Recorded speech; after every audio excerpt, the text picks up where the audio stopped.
This week, our guest is Dr. Christopher Bartel. Chris is a professor of philosophy at Appalachian State University. He's the author of Video Games, Violence, and the Ethics of Fantasy, published by Bloomsbury, and he's a longtime gamer, just like myself. We'll be talking about his book throughout much of this episode, and reminiscing a bit about the gaming culture of yore, if you will. Some of the topics that we're going to touch upon include how gaming tests our moral limits, the blurred boundaries between gaming ethics and real-life ethics, and the quandary of parenting in an age of realistic violence in games. If you want to support the podcast, make sure to hit the subscribe and/or follow button right now. Smash it with the force of Kratos, the god of war. This helps to bring our message of civil discourse. Yeah, you know what?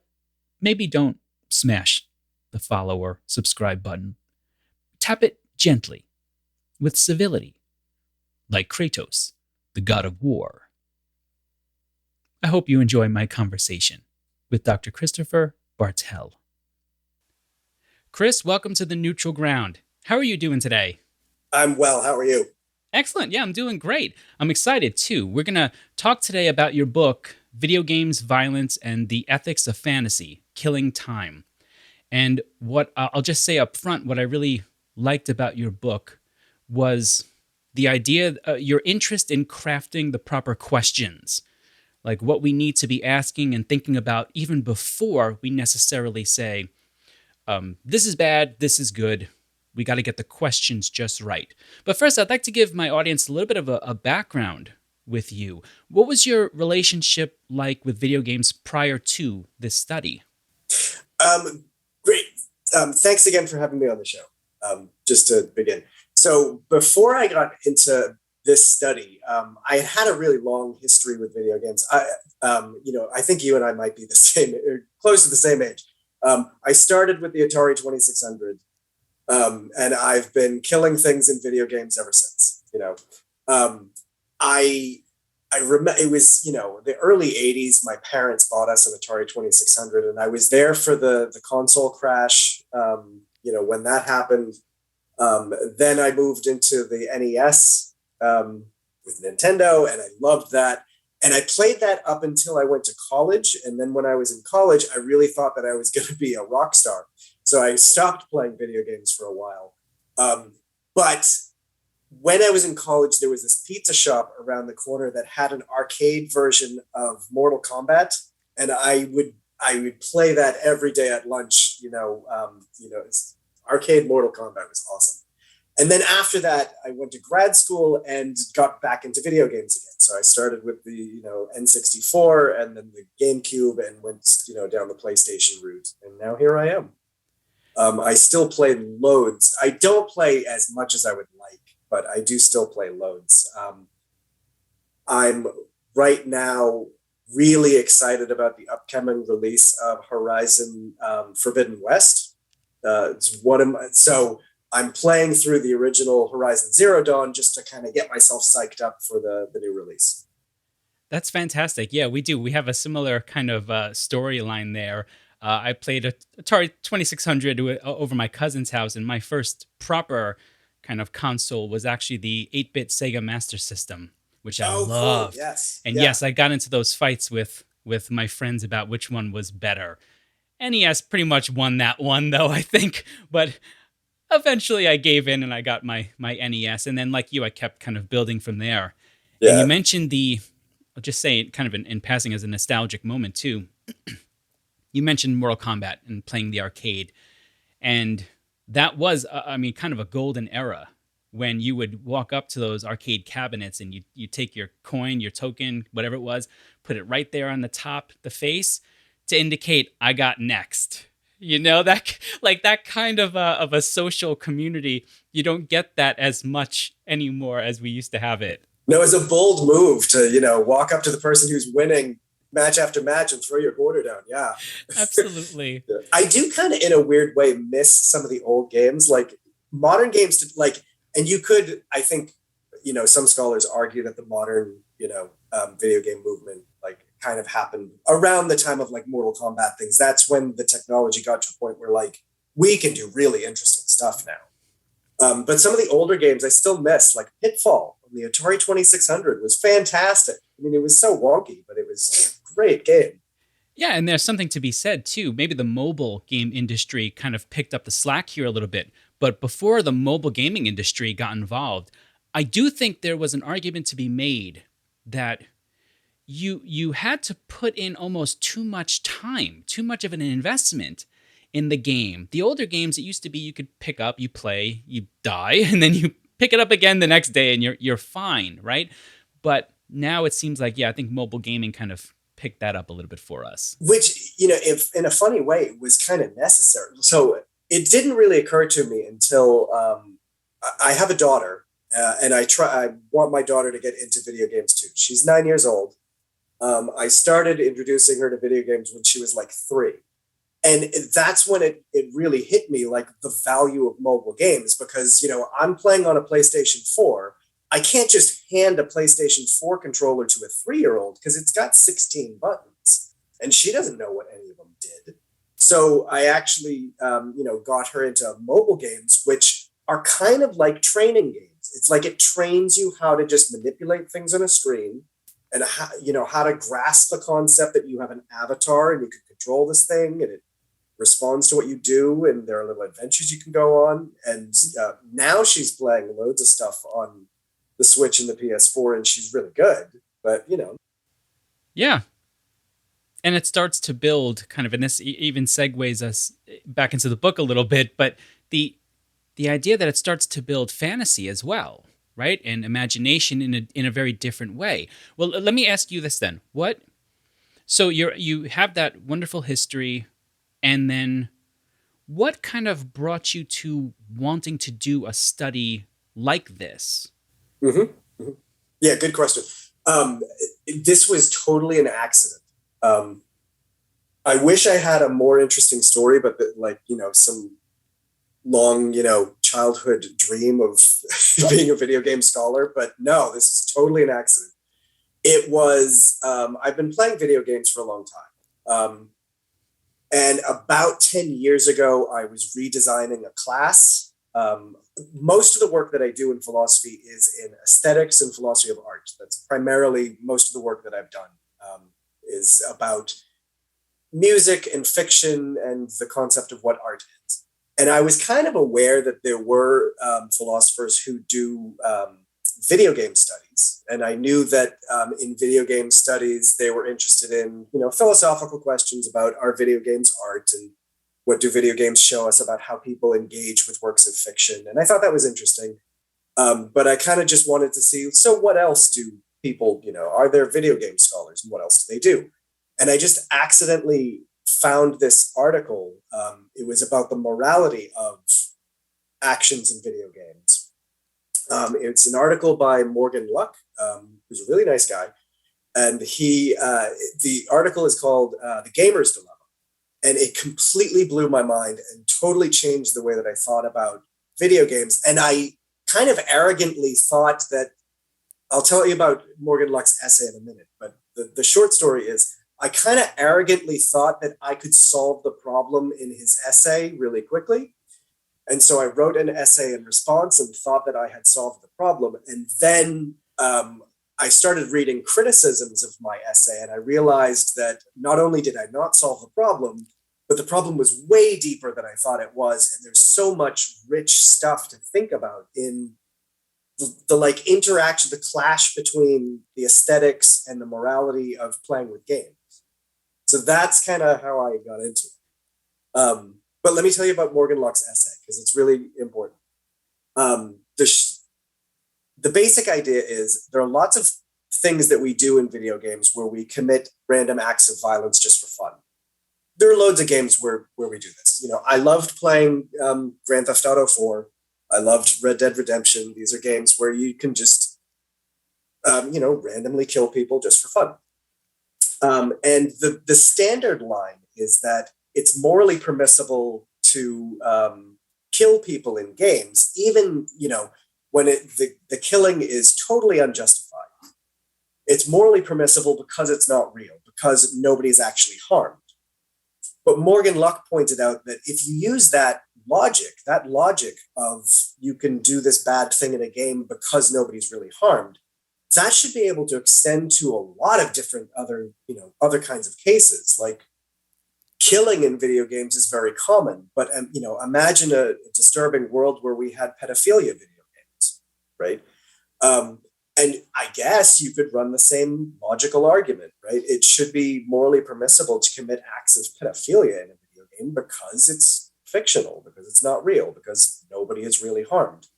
And he pointed out that like a lot of gamers have an initial visceral reaction to that thought. Um, the visceral reaction is, well, pedophilia in games must be wrong, even though random killing is perfectly fine. But the dilemma is, how can you logically justify that, treating one differently from the other? How can you logically justify that one is permissible and the other one isn't, when we all acknowledge that this is fiction and nobody's really harmed? So his article puts out that problem, but it doesn't actually solve it. It just points out like what an intractable, difficult problem it is. That article came out in 2009, and he only just published his resolution to the problem a couple months ago. So it took him a while, so I don't feel bad that it took me a while as well. In 2012, I published my article where I responded to Morgan Luck, and I thought arrogantly, like, I've got the solution. And the solution, the trick for finding a good solution is to explain what is the morally relevant difference between virtual pedophilia and virtual murder, such that the former is morally impermissible, but the latter is morally permissible. Interesting. That's where my whole book project started. I realized that there's so much to think about, and like so much interesting, rich detail in how people morally engage with video games, that after I published my first essay, I realized I had to do this all over again, and I ended up 10 years later writing the book that I wrote. Interesting. So yeah, and you made me laugh at one point in the book because you mentioned something. Yes, then here's what it was.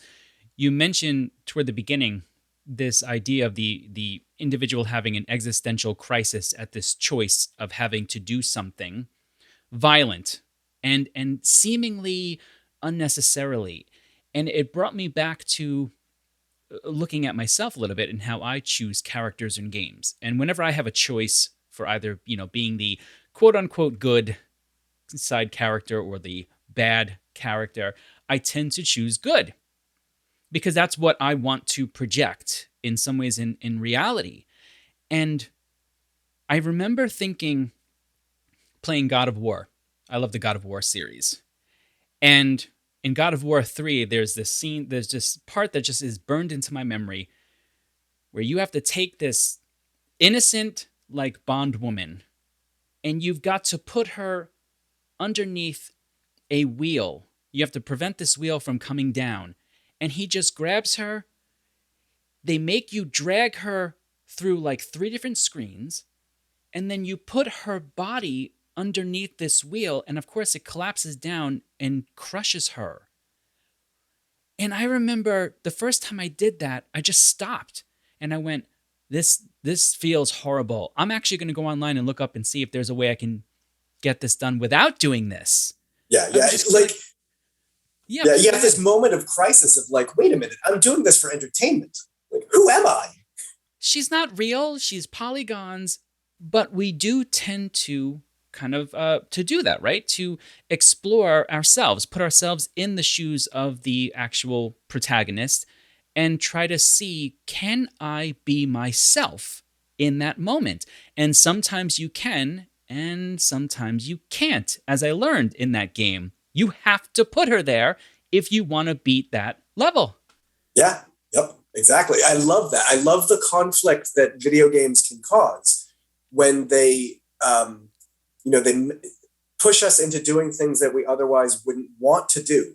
And sometimes I can go along with it, and sometimes I can't. Sometimes I can find a way psychologically around it and I can do what I'm supposed to do. And other times I just realize like, this is not the game for me. Maybe this is a Yeah. game for somebody else, but it's not a game for me.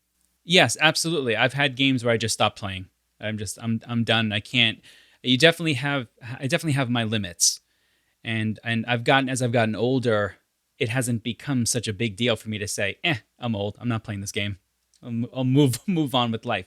So you have your study, and then you decide, all right, I need to do this in um, a little bit of a bigger way. I need to readdress some of these things.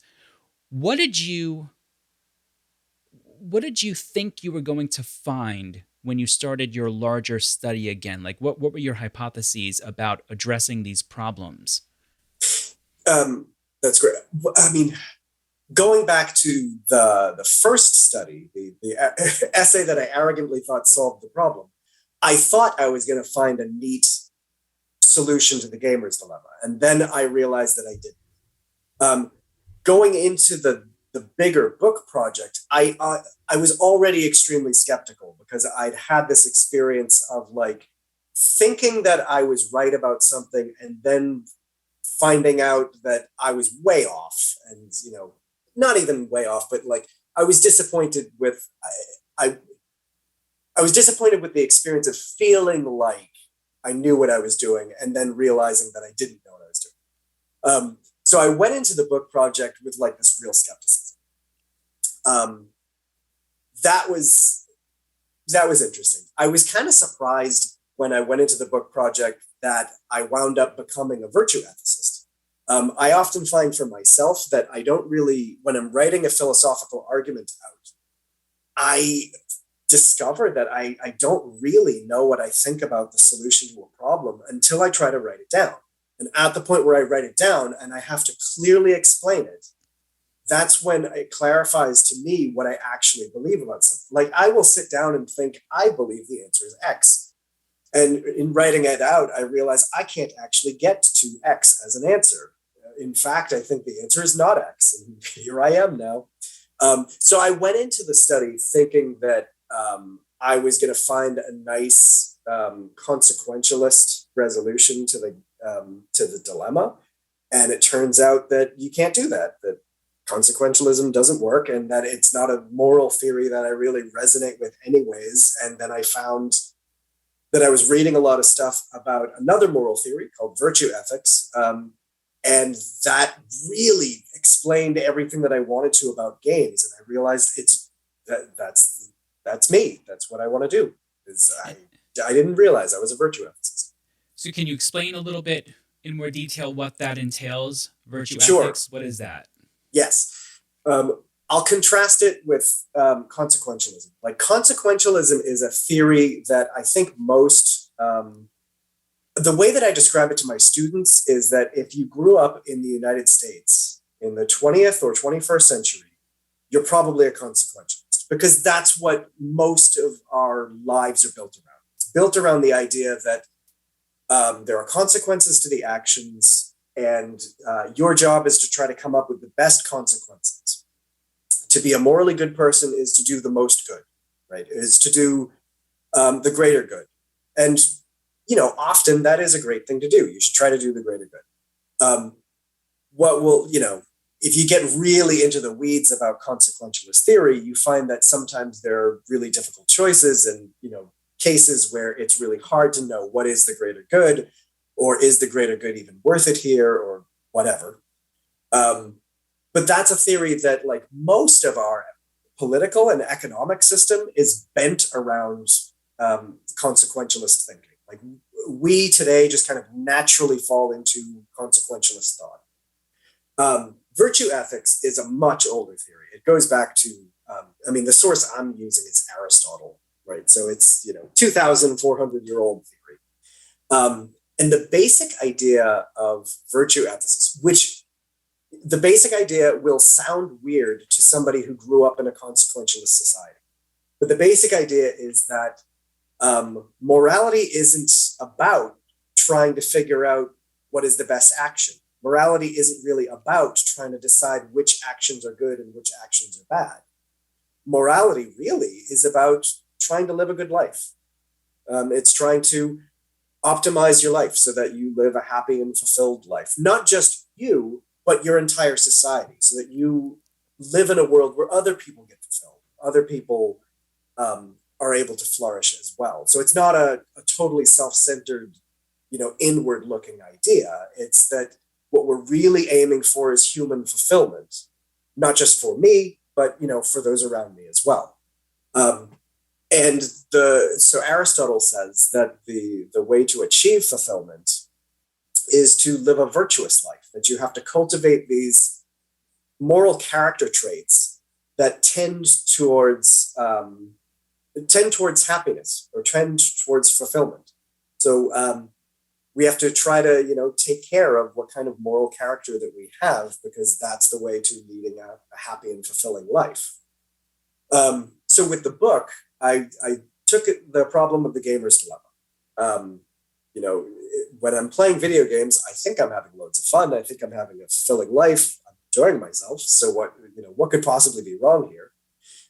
But there are those really interesting moments, like you just mentioned, where I get this sense of conflict. Like the game wants me to do something that I feel like this is wrong, or I feel like this isn't something that I want to do. And the thing I really love about games, and just fiction generally, is that fiction is this way that I can fantasize about things being different. Like I could fantasize about being a different person, living in a different life, or making different kinds of choices. And I get to kind of try it on, right? I get to try on, it's like, a different pair of shoes. Like, what kind of person am I when I'm in this kind of world? When I'm faced with these kind of problems, what sort of decisions would I make in that scenario? So I get to try on being a different person. But fictions and fantasies play other kinds of roles for us too. They don't just allow us to experience new things. They also allow us to reinforce things that we already believe, or values that we already have. Like, I find it really fascinating that, when playing a video game, most people are going to do things or play games that kind of already line up with things that you believe or things that you already value. So one way to think about it is that fiction generally, and video games in particular, are really helpful fantasies that allow us to reinforce our beliefs. They help us to reinforce what kind of person I am. So with that in mind, Aristotle says to become a virtuous person, you actually have to practice it. You have to go out and practice being, like, nobody is born magically good. Nobody is born naturally being charitable or generous or magnanimous, or any of the great things that we want people to be. You have to practice. Video games are, in that sense, exciting because they allow us to practice virtues. They allow us to practice being the kinds of people that we want to become.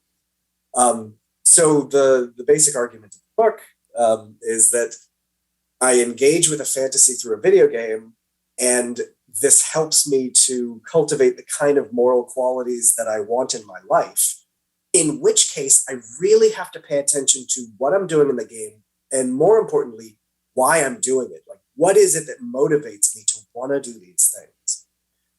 For me, I think the most surprising revelation I had about video games, and like, think of the broad cultural debate over violence in video games.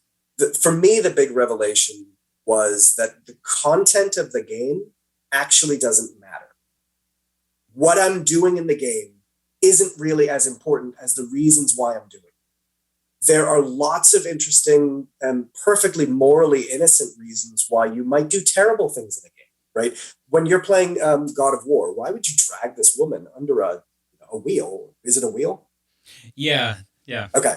So you drag this woman under a wheel to let her get crushed. Like, why in the hell would you do that? That sounds insane. But there might be morally perfectly good, innocent reasons to do that. You might be doing it because it intensifies the richness of your aesthetic experience, right? You might be doing it because you're morally experimenting with what kind of person you want to be. You might be doing it just because you're experimenting with the game. I just wonder what the game does. Like, does the game actually allow me to do this thing? Those are great reasons to even do something as horrible as, you know, what you described in God of War. Yeah. But aren't there also, there has to be a flip side to that too, that there must be other motivations to do terrible things in games that are bad motivations, that are actually kind of disturbing motivations. Like, what if somebody, you know, playing the game just really likes that part of the game, like enjoys watching a woman being tortured and crushed to death? I mean, imagine a player, this is kind of sick, but imagine a player who stops the game and restarts it and plays that scene over and over again because they really like that scene. I mean, that person freaks me out. And I think that person freaks me out because I think what they're doing is they're reinforcing a part of their values or a part of their moral character that they shouldn't, right? That's a bad part of your moral character. You shouldn't try to develop being that kind of person. So spending so much time reinforcing values that we ought not to have is actually the point where I think we can draw the line between what is permissible in a game and what is not. Yeah. I think you make a good point about these scenarios allow us to think about, to actually reflect, which is something that I think we need to do more of in general, is find quiet time to reflect. And you can do that in a game. You can sit there and kind of almost even enter into a bit of a meditative state to try to figure out, am I enjoying this? Like, for me, that scene stands out in my head because I hated every second of it. And I thought, I got to figure out, like, how can I try to not let this woman die? It just really bugged me. And yeah, and you're right to think that if somebody does enjoy that, because there's a complicated argument to be made, and you mentioned it, which is that in that particular game, especially that number 3, Kratos, the main protagonist, is raged so much with hatred that it makes sense that he doesn't care about this woman. And so that kind of, like you said, almost enriches just how far gone he has become as a former human being. By the end, he's a god. But how much of his humanity is gone, it's a perfect way to showcase how far you've gone. And in that sense, it adds quite a bit to the game. And then in the 4th game, which I love on PlayStation 4, he gets a lot of that humanity back. He realizes all of that was virtually for nothing. And so you get this beautiful experience that includes those horrific moments. Something that I wanted to ask you about too, let's muddy this up a little bit here, because yeah, you give what I think was the absolute best example right at the beginning when you talk about the funeral raid in 2006 in World of Warcraft. Now, can I ask you to, because I remember that. I was just about to stop playing at that point, World of Warcraft, but it was a big deal if you were connected to the game at all. It was a big deal, actually. Can you give a little bit of context for what happened there, like why it was a significant moment? Okay, so it was, and for listeners who don't know this one, right? So here's what happened. This was ages ago. This was in 2006. So in World of Warcraft, it's a game. It's a fantasy game where you can roam around, having adventures, killing dragons, playing with magic. It's loads of fun. One of the things that you can do in the game is you can join a guild. You can join a group of adventurers to go out on adventures and save the day. You can also kill other players in the game and steal their loot.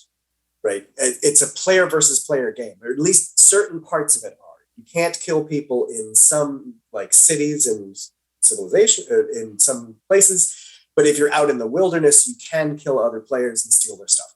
So there was a group. Now I can't remember their names. It was Serenity Now and was it the Horde?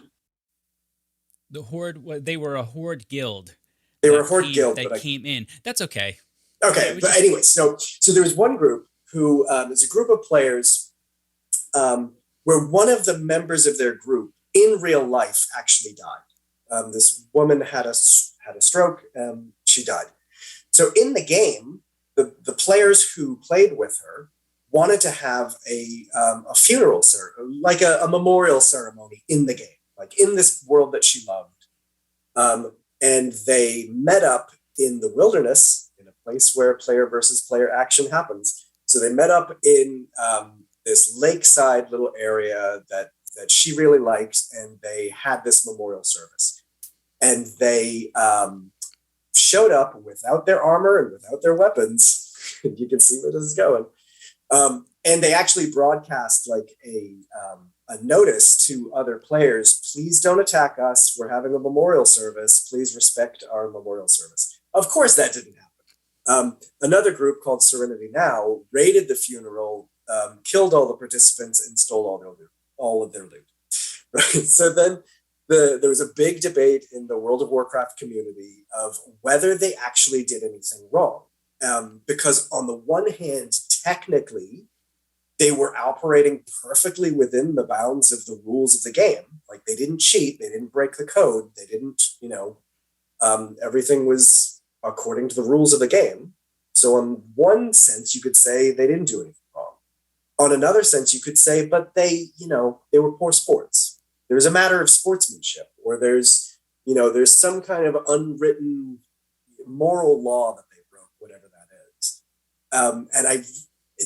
This is part of what I love about video game ethics, is like you get these really interesting, strange little events where you have to pick apart like what is right and wrong in a place where nothing is real in the first place, right? And yet there are still like human relations happening. Like,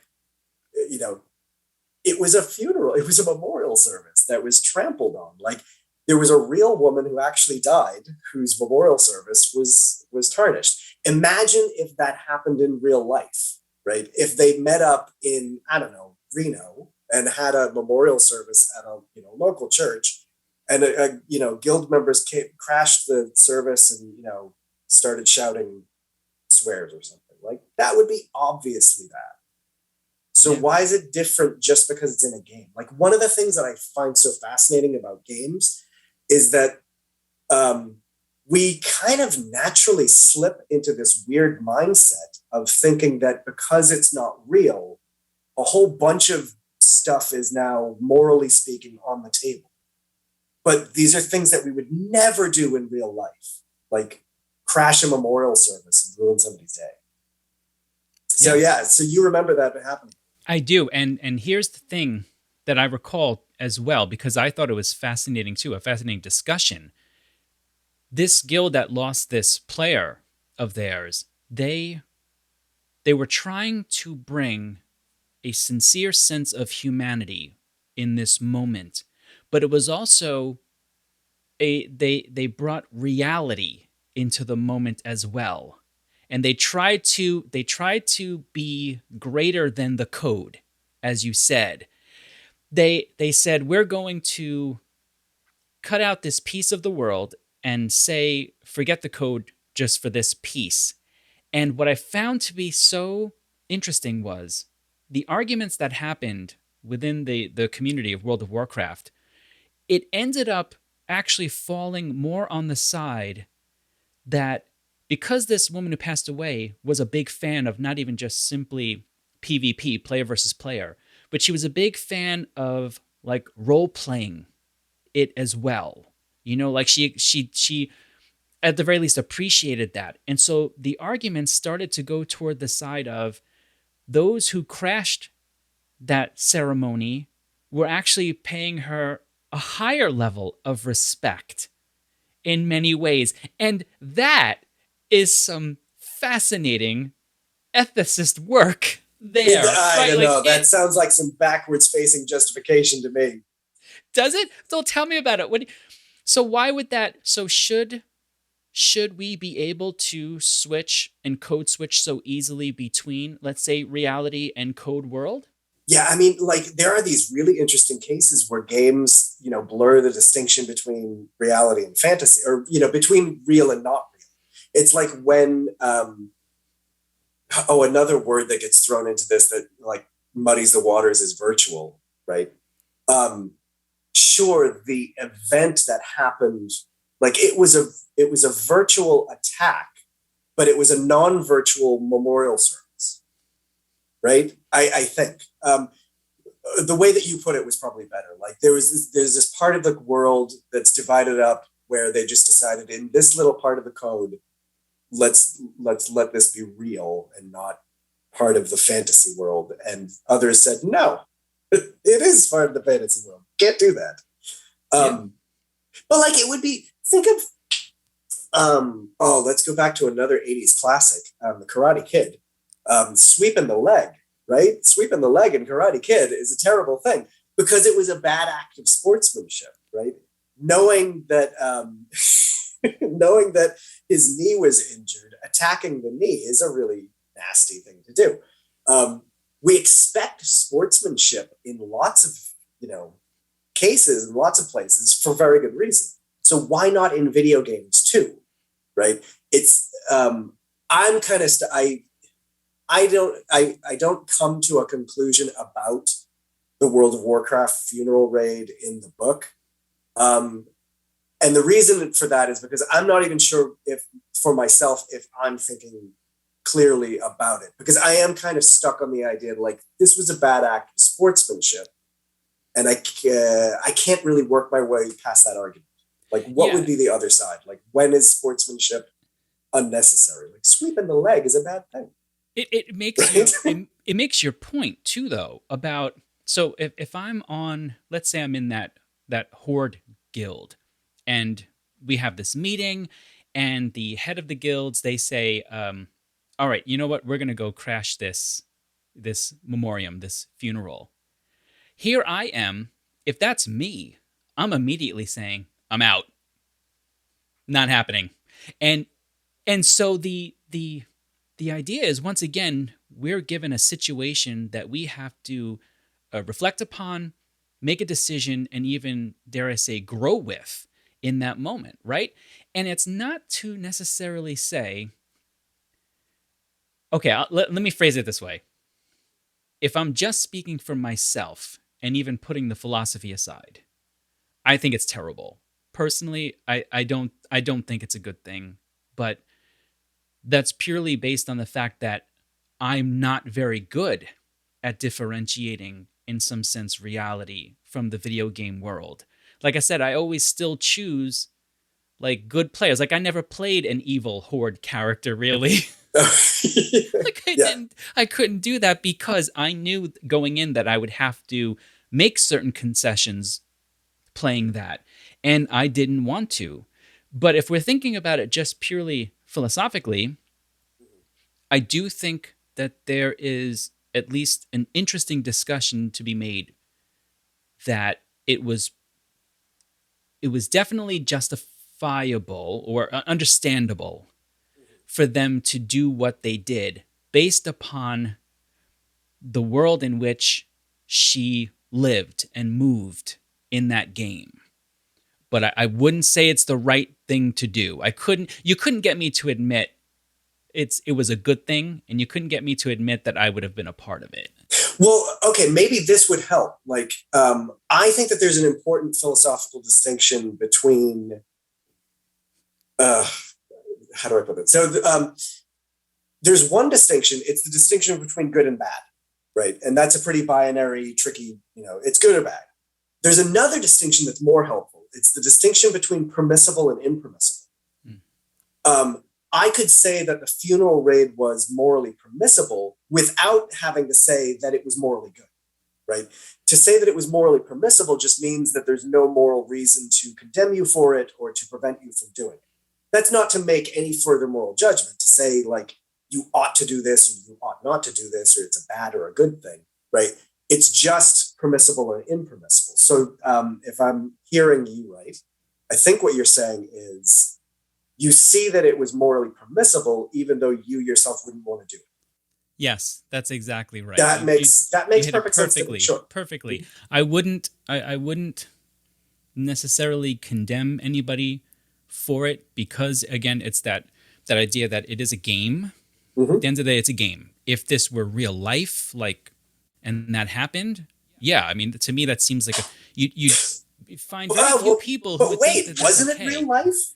Wasn't it real life though? It was a real memorial service for a real person who actually died, and it happened in a fictional world. Yeah, you got me there, and especially today, Like, and because think of how it would be. Think of what would happen if it took place at a Renaissance fair instead, right? How would it would be real life? no, you're right, and this also even kind of takes me into something else I wanted to ask you about was so you complete this study and you walk away with a kind of a new understanding for how to approach this idea of virtue ethics in a gaming world. We are now moving into things like the metaverse, right? And we're moving into things like I'll talk with my students about the difference between even just virtual reality and augmented reality because I see those two things as being vastly different, not just in the technology, but different in terms of I think how we interpret what's going on there a little bit as well. So, taking what you learned from your study, what do you see as any potential, let's say, positives and potential problems as well of moving into something like a metaverse? Yeah, that's a great question. So there's a number of different technologies coming up that like are going to make things so interesting and complicated. And I'm like, on the one hand, horrified that these things are coming, and on the other hand, like so excited, I can't wait to give it a try. Um, like VR is very much on the horizon. There are going to be VR video games. A lot more titles coming up soon. A lot more games that you can play in VR, and I think that virtual reality is going to change. I Here's a prediction. This is a bad prediction, but here's a prediction. Virtual reality is going to change how we approach video games. I bet if I were a gambling man, I would say virtual reality is actually going to decrease in violence, but it's going to increase in porn, right? And I really apologize for lowering the intellectual value of your podcast, but with the creation of VR, there's going to be more porn. Yeah. It's going to happen. But My I bet concern that with that. violence would, yeah, I bet that violence would actually go down. I have a friend who does, she's an English psychologist who does studies of how people make moral choices in virtual reality. And she did this study about the trolley experiment. So, how do people make decisions about the trolley experiments in virtual reality? When you make the classic trolley experiment is, there's a runaway track running down the trains. There's one person tied to the tracks. There's 5 people tied to another little outspur of the track. No, sorry, I've got it backwards. There's 5 people tied to the track, and the train is going to run them over. You could switch the track and save the 5 people, but if you do so, you're going to kill one person who's tied to the other. When people make this decision purely logically, purely, a priori in your comfortable, easy chair, we tend to make the utilitarian decision that it's better to save the 5 and kill the 1. But if you actually run this in virtual reality, where a person has to walk over to the train tracks and switch the tracks, people have a really hard time doing it. And it's because it's something to do with the fact that your body is involved, that like there's something about the embodiment of the action that makes it morally more charged. My friend was telling me that, like, she would have people do the experiment in virtual reality, and when they took the goggles off, they would just be weeping in tears because it was, they could do it. They would switch the tracks and let the one person die, but it was so difficult to do. For another example, I was reading this really interesting article. This is like a year and a half ago now. It was about somebody who was playing around with a virtual reality system, and they were playing Grand Theft Auto. in VR. And the author was saying, when I play Grand Theft Auto, I'm a murderous bastard, right? Like I kill everything in sight. And when I'm playing on a console, because I've got the console controller in my hand and the screen is, 6 feet away and I'm playing, on my TV. But in virtual reality, I actually have to make the bodily movement. Like I have to raise my hands like I'm holding a gun. Or if I'm shooting somebody who's lying on the ground, I have to stand over them and put the gun over their head and pull the trigger. And that was so emotionally hard for the author to do. So I wonder if VR becomes more of a thing, if violence in video games would actually go down because people have such a difficult visceral reaction to it, just because of the embodiment of the thing. But you raise a far more interesting question about like augmented reality and the metaverse, because that's gonna happen. Yeah. And I'm having a hard time like anticipating what kind of interesting moral challenge. Like I'm sure that it's like all of the moral challenges we find right now, but just like amplified. Yeah. It's the first time the first thing that prompted me to think about augmented reality, right, where you have something virtual placed within a real environment, right, was that movie that wasn't even that good with Arnold Schwarzenegger. It was either Replicant or The Sixth Day or something like that, and he had a friend played by, I want to say, Michael Rappaport, and Michael Rappaport had this woman in her house, and he's talking to her like she's his wife, and it turned out that she was just like a virtual projection of something, just an artificial intelligent projection.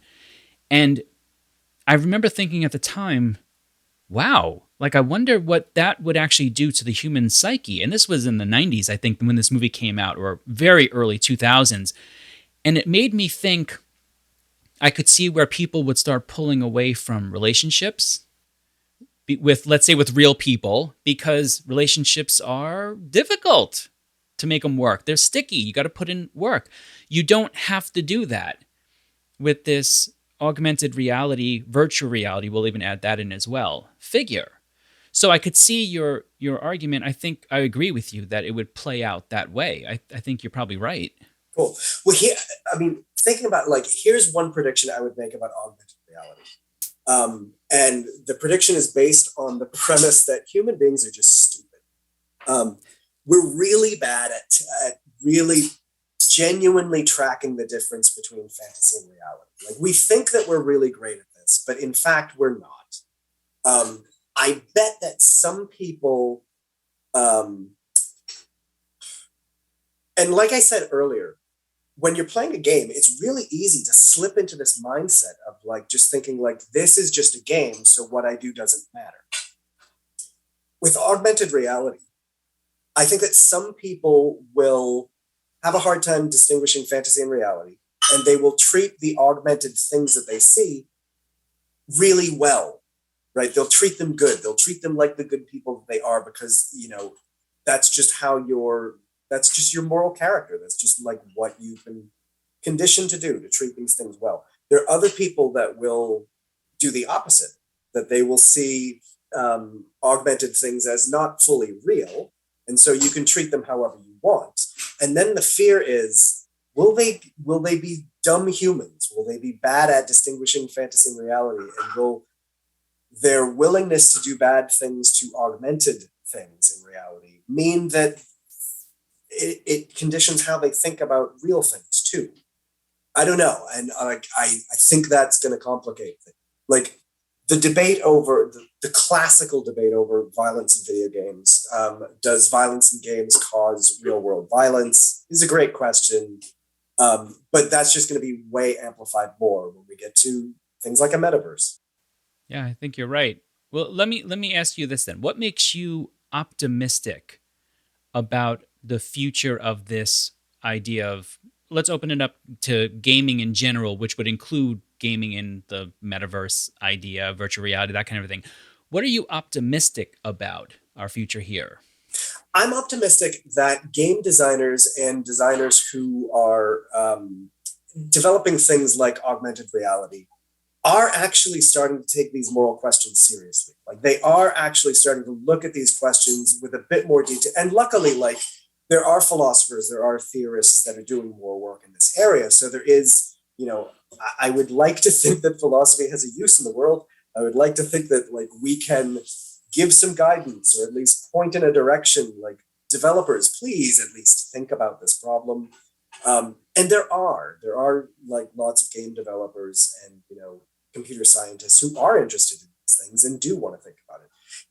It ultimately, whether moral design is part of augmented reality or part of even just game design in the future will sadly come down to market considerations, I'm sure.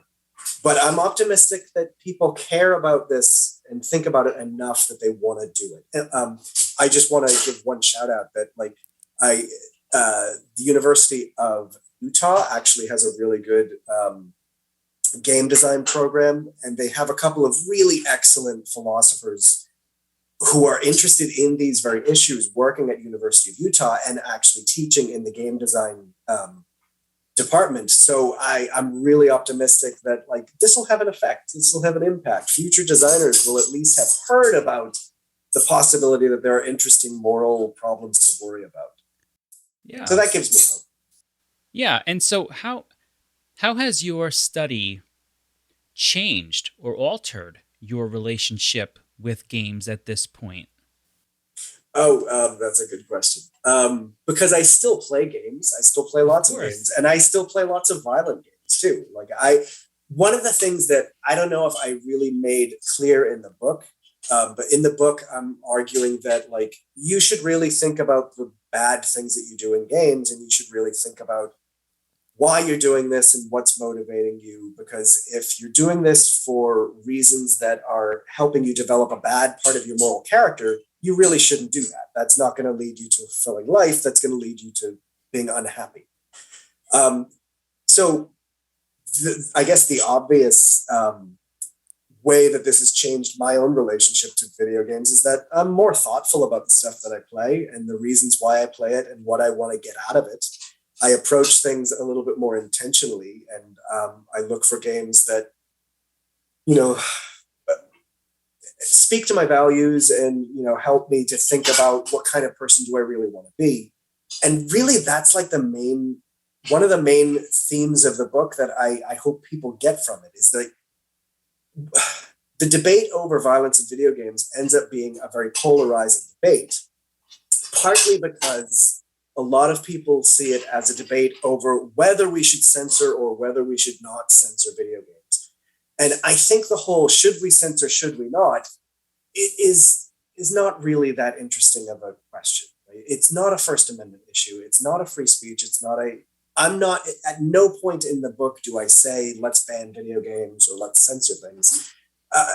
I don't think that issue is really all that interesting.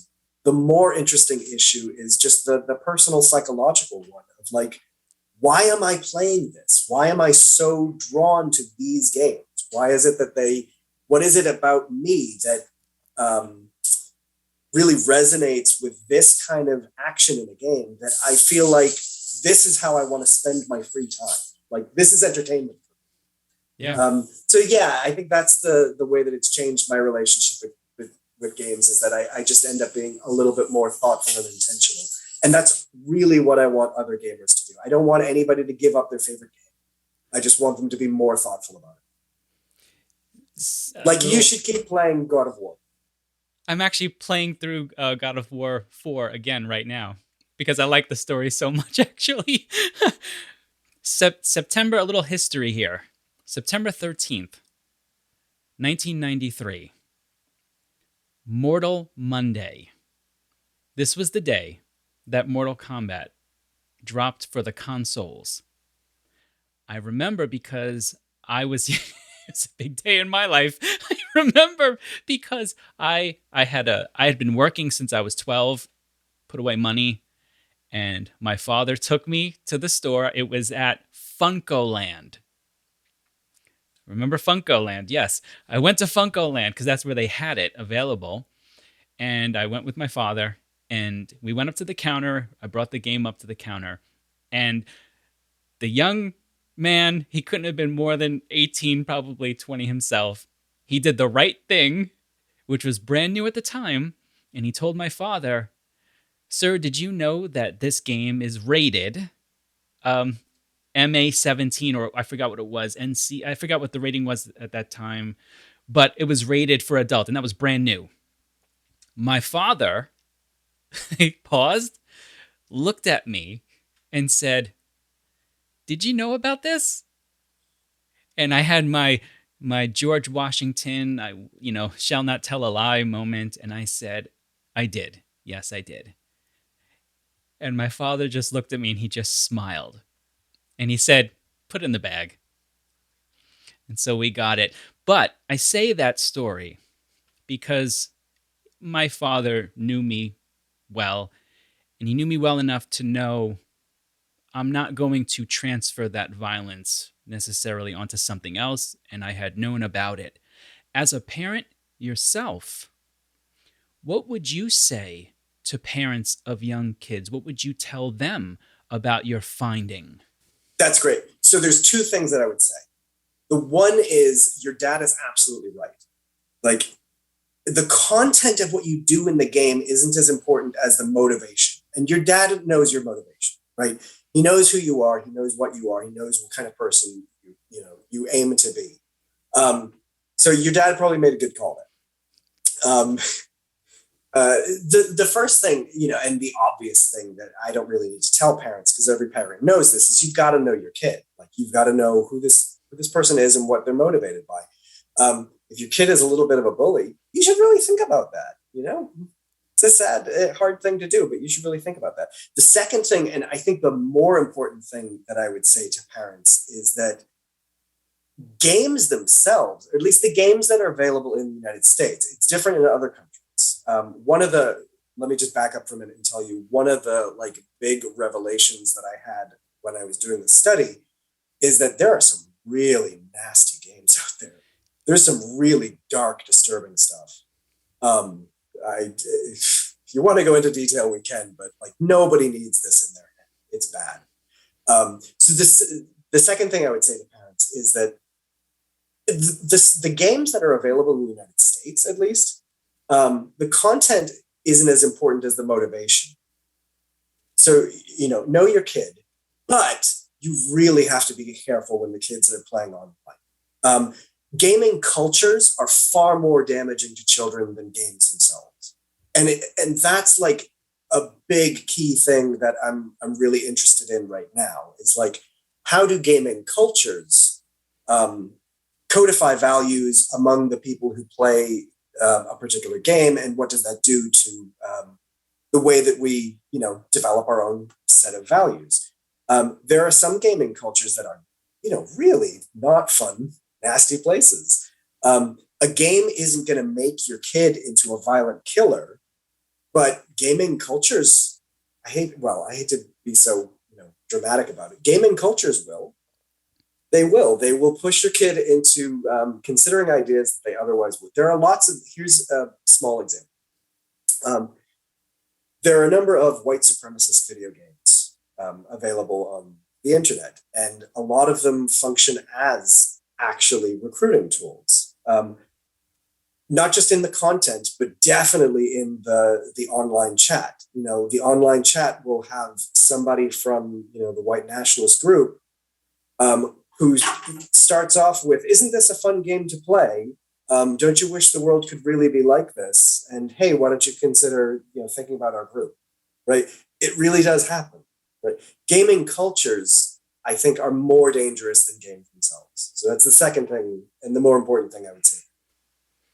Yeah, I remember the example you give in the book where people were mapping out. I think it was Wolfenstein originally. They were remapping the characters for that purpose to make it as this kind of like a Nazi kind of game. And you brought me back to that, and I remember thinking how terrible that was. But it's not something that you can stop, right? And that's the real issue: is you can't control every aspect of this. So you focus more on the person, which is again what I liked about your book, was the idea of said, let's make it about the individual who's doing the gaming and have them reflect upon why are you doing this and what does it mean? What's your reaction? To feel your reaction too. Are you excited? Are you horrified? I think that's very important. I think you make a great point about that. Key, drives of philosophy is that idea that we should know thyself, right? Yeah. Know who you are, learn who you are, know thyself. You can actually learn really interesting things about what kind of person you are by the games that you play. Absolutely. Chris, this has been a fantastic discussion. I really enjoyed it. Can you tell people a little bit about anything else that you're working on at the moment? Are you working on that concept of the gaming culture right now? Yeah, I keep coming back to that. I've got a couple of projects that I'm working on. The big one and the most immediate right now is I'm writing a second book. It's really just a general account of the aesthetics of video games, like how it is that we aesthetically engage with games. And I'll get the big takeaway from that is that there's basically three kinds of things that we do in games. We seek goals, we enjoy stories, and we actually just play with dolls. A lot of what we do in video games is you're playing with a digital doll in a dollhouse. You play dress up and you give it little relationships and send it on adventures, just like kids do with dolls. Like a lot of video games are actually just doll houses. So that's what I'm working on at the moment. I have another project. I have this really bonkers idea that I keep thinking about and I want to write about. It's about whether we form genuine bonds of friendship with video game characters. So that's looking at like, what does it take? What are genuine friendships? How do genuine friendships form? And what does it mean to call something a genuine friendship? And why does our relationship to video game characters fall short of that? Or, does it fall short? Which is a crazy idea, but I really enjoy thinking about it. So those are the two things that I'm working on at the moment. That's fantastic. That's great. Yeah. So is there any places you'd like to advertise where people can learn more about you, about your work? I'll put links and stuff to all of this as well. This is kind of a boring answer, but the easiest way to get information about my work is just from my university website. So at Appalachian State University, Department of Philosophy and Religion, you'll find me and you'll find a link to everything that I'm doing. Absolutely wonderful. Chris, again, thank you so much for joining us today. It's fantastic. Yeah, well, thank you. This is really fun. Well, I hope you enjoyed my conversation with Dr. Christopher Bartel. If you did, check out Chris's works using the links in the show notes below. And be on the lookout for Chris's future book on aesthetics and gaming, also due to be published by Bloomsbury.